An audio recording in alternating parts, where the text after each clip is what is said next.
Good day. I'm Madonna F. Andrada from the Philippines, together with Aivan Russel B. Alfaro and Jerren A. Cruz, would like to present our research entitled Facility Management System Improvement of the Philippine National Railways. The purpose of this study is to improve the facility management system of the PNR, wherein a combination of different knowledge with regards to the field of specialization of the researchers had taken place to resolve certain issues. Public transportation nowadays is a big help, not only for their daily lives, but also for our environment. Some benefits of public transportations may include saving money, improving health, cleaning the environment, and reducing traffic congestions. Using public vehicle is a good for the environment.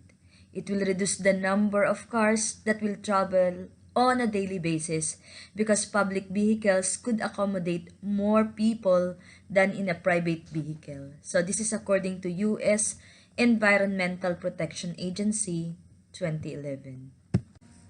In the Philippines, public land transportation found are the buses, jeepneys, metered taxis, van, motorized tricycles, multicabs, and pedicabs.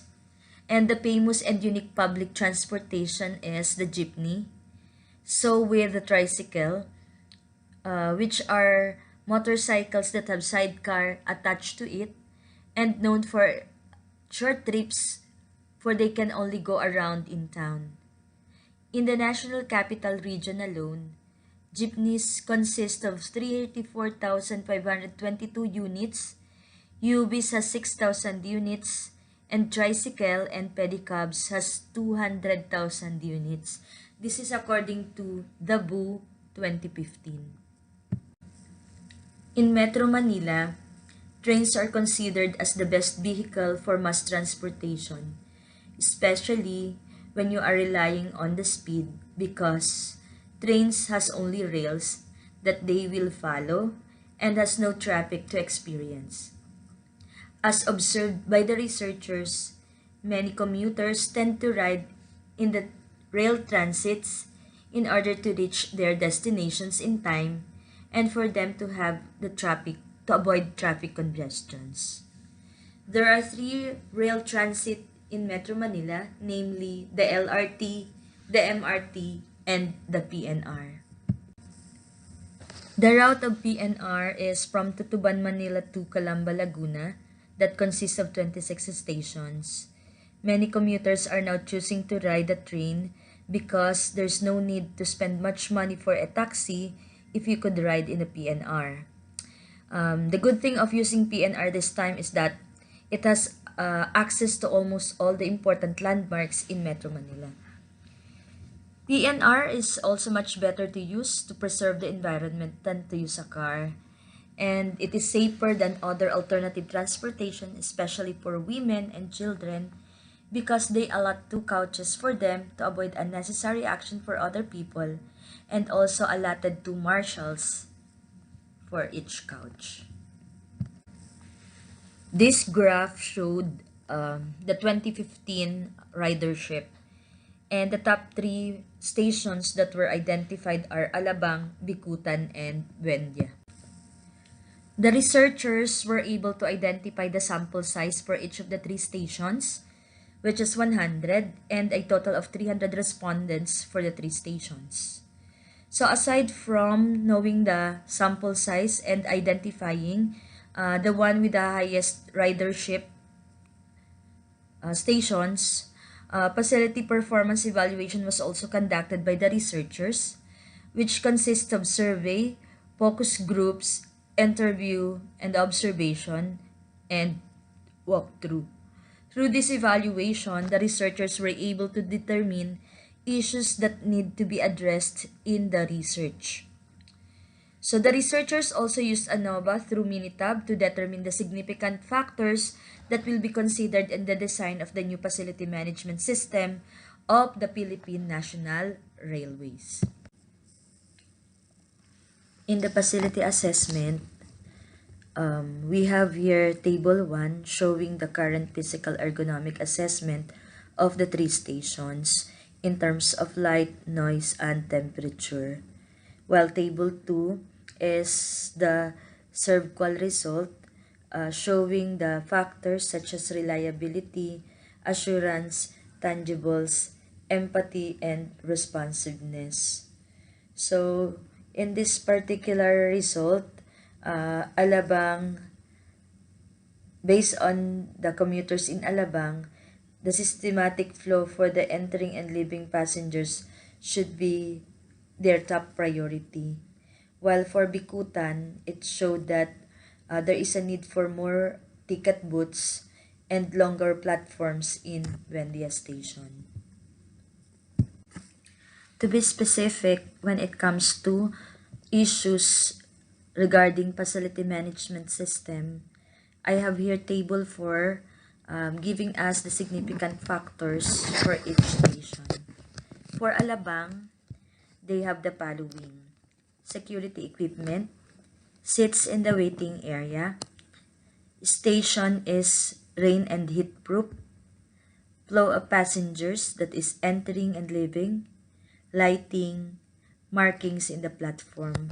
While for Bikutan stations, significant factors are the seats in the waiting area, station is rain and heat proof, length of the train fit the platform, adequate space for entrance and exit, platform can accommodate passengers peak hours, number of ticket booths peak hours, number of ticket booths regular hours, and markings in the platform. While for Buendia Station, these are the factors being considered: security equipment, seats in the waiting area, length of the train fit the platform, platform can accommodate passengers peak hours, adequate space for entrance and exit, flow of passengers entering and leaving, markings in the platform that the train will stop there. So table 5, rank of each factor per station. This shows that the researchers was able to determine the importance ranking of the significant factors per station. So based from the commuters in Alabang, the systematic flow for entering and leaving passengers would be their top priority, more ticket booths in Bikutan, and longer plat station in Buendia Station. Another important information needed in the study is the hourly ridership. And in this table, Monday and Friday has the highest ridership. Since we do have all the data needed in order for us to solve the problem, so the researchers try to use SLP or systematic layout planning in order for us to draw the design of the stations. So in here we have the input, which is the relationship chart or the rel chart. Recall that from our previous discussion, it was observed that from Alabang or from the commuters of Alabang, they are particular with the systematic flow for entering and leaving passengers. While for Bikutan, they focus more on providing more ticket booths. While for Buendia Station, they are particular with having a longer platform. So to answer those issues, we have here table 7 showing the standard operating procedures for different facility management in terms of responsiveness, reliability, and tangibles. When it comes to physical ergonomic assessment compared to standard, it is observed that each physical ergonomic property does not meet the OSHA standards. For lighting, all the three stations have a measured lighting of 9.5, 8.2, and 7.3 FC. But its recommended value is at a range of only 10 to 20 or is at 10 to 20 FC. Furthermore, the recommended value for the noise is 57 decibel only, but each station have measured of noise from 109.4, 104.3, and 106.6 dB, which is very high. Maybe the contributing factor is the loudness of the honk of the train. So, in addition to the current physical ergonomics, the researchers also recommend other factors to be considered like security, platform properties, capacity, system, and circulation area. Now, in Alabang Station, the significant factors were security, equipment, seats in the waiting area station, flow of passengers entering and leaving, lighting, and markings in the platform. While for Bikutan, other significant factors that were obtained are the seats in the waiting area, length of the trail, the ticket booth, platform markings, and the platform length. While for Bendia Station, significant factors that were determined are the security equipment, seats in the waiting area, length of the train, platform, platform to accommodate passengers during peak hours, adequate space for entrance and exit, flow of passengers, and the markings in the platform. So for the design now, we need to consider all those factors that will be incorporated in the house of quality. So in Alabang, it is observed that the systematic flow of passengers entering and leaving the station got the highest rank. So therefore, we need to incorporate that in the house of quality.